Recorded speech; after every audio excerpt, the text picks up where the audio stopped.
The heartbreaking story of Jaelyn Walker is the kind of story that makes you want to hug your loved ones and invest in a home security system. On August 19, 2024, a heartbreaking tragedy unfolded that would shake a small Minnesota community to its core. Jaelyn Walker, a vibrant 14-year-old, was reported missing, and the subsequent discovery of her body led to an outpouring of grief and a complex investigation. The investigation is still ongoing, and we will continue to explore the details of Jaelyn's tragic death as they emerge. Victim's background. Jaelyn Walker was a 14-year-old girl from Moorhead, Minnesota. She was known in her community as a bright and cheerful young girl, full of life and potential. Jaylen was a student at a local school, where she was well-liked by her peers and teachers alike. She had a passion for the arts, particularly painting, and was beginning to explore new hobbies like skateboarding.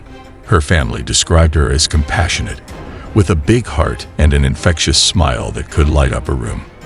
Jaylen was close to her family, who were deeply involved in her life and supported her in all her endeavors. She enjoyed spending time with her friends, often meeting up at local parks or participating in school events.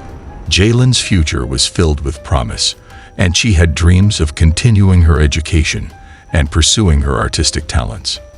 The search for Jaylen.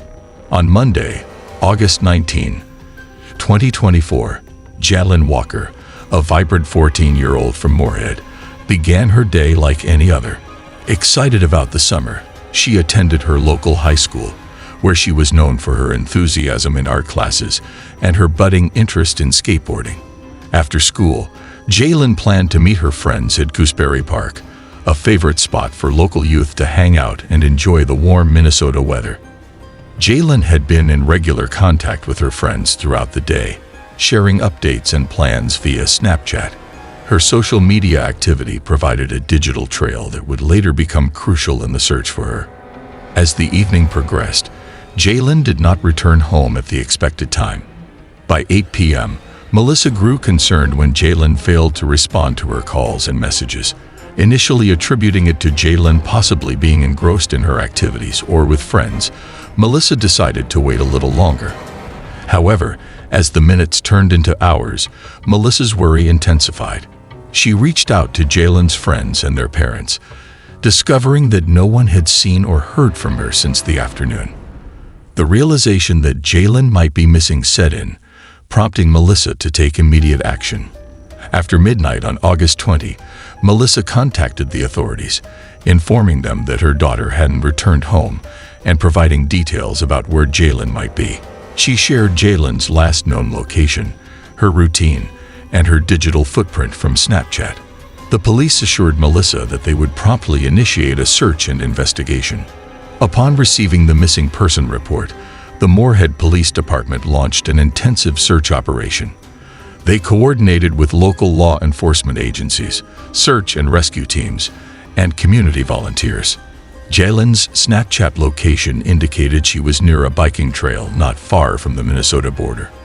So the police focused their search on Gooseberry Park, a wooded area along the Red River that separates Minnesota from North Dakota. The Moorhead community rallied together, organizing search parties to comb through parks, wooded areas, and other potential hiding spots. Volunteers scoured every inch, driven by the collective hope of finding Jaylen safe. Local businesses and organizations provided resources, including food and supplies, to support the ongoing search. A tragic discovery.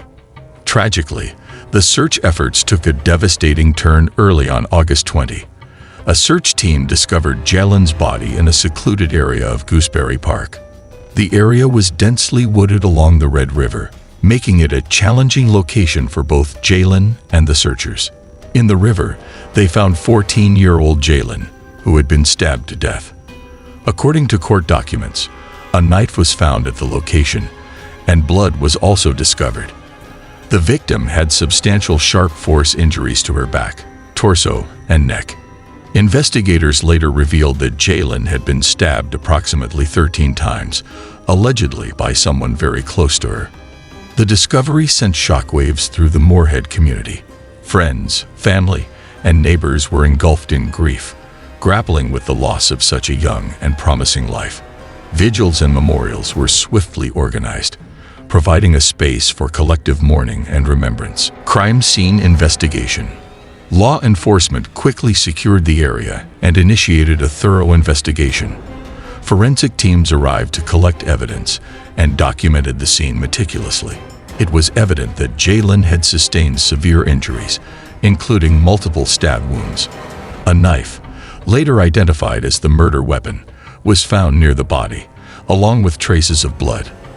Isaac Arndt, age 18, of Fargo, a local resident with a troubled history, was quickly identified as a suspect. Arndt's initial statements to the police were inconsistent and raised red flags. He claimed to have been in the park around the same time as Jaylen, but offered conflicting accounts of his whereabouts and actions. Isaac Arndt's involvement and statements. Isaac Arndt, the main suspect in this case, provided several conflicting statements to the police, which played a crucial role in the investigation. Initial statements. When approached by the police, Isaac Arndt provided several conflicting accounts of his whereabouts on August 19 and 20. Arndt initially went to the police just after 11 p.m. on Monday, August 19, to report an assault by an unknown white man, whom he claimed was following him and Jaelyn Walker in Gooseberry Park. He said it was merely a coincidence that he was there to walk his dog and claimed to have had no interaction with Jaylen. Arndt alleged that when the unknown aggressive man approached, he stopped to question him, at which point Jaylen fled, and the man cut Arndt with a knife. Arndt had cuts on his fingers and went to a hospital for treatment. As the investigation progressed, Arndt's statements began to raise red flags. He gave varying accounts of his movements and the duration of his stay in the park. At times, he mentioned seeing Jaylen, and at other times, he denied having any contact with her.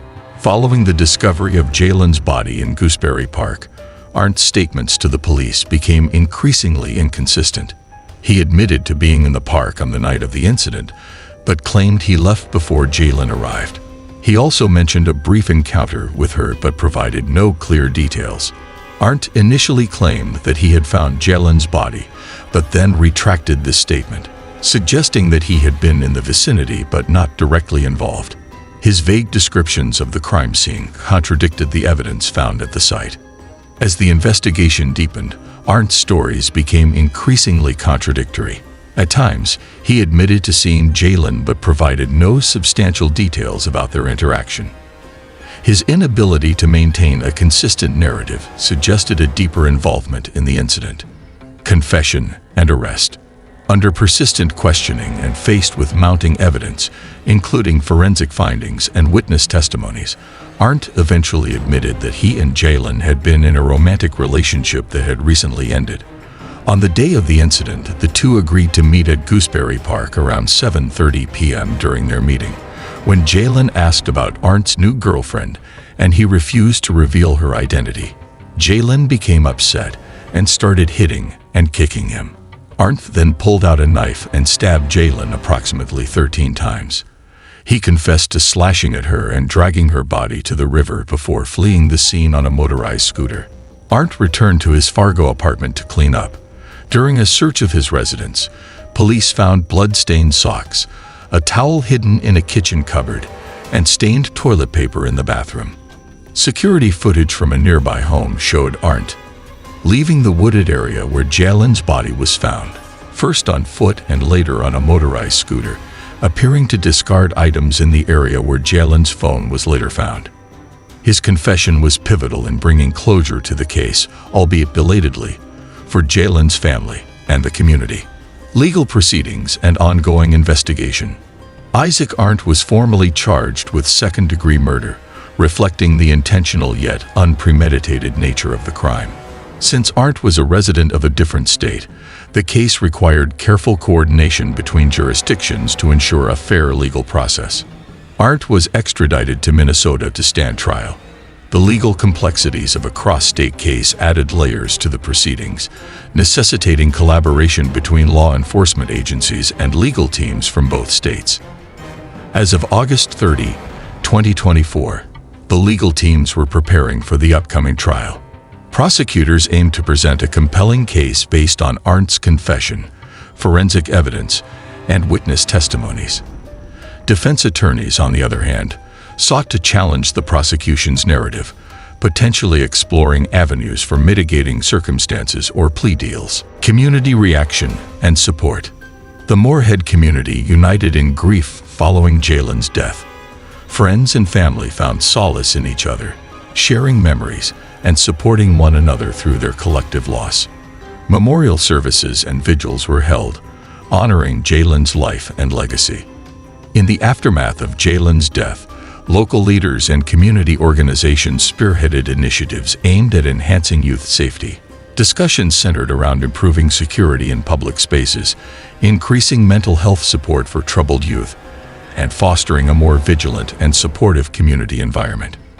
Support for the Walker family.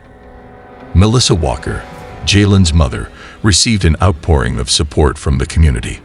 Neighbors, friends, and even strangers reached out to offer condolences, assistance, and a shoulder to lean on during this unimaginably difficult time. Support groups and counseling services were made available to help her navigate her profound loss. Honoring Jaylen's memory. As the legal proceedings moved forward, the focus remained on honoring Jaylen's memory. Her family and community sought to keep her spirit alive through art exhibits showcasing her paintings, skateboarding events in her name, and scholarships to support young artists. These efforts served as a testament to Jaylen's passions and the enduring impact she had on those around her. Conclusion. The tragic death of Jaelyn Walker is a stark reminder of the fragility of life and the profound effects of violence on individuals and communities.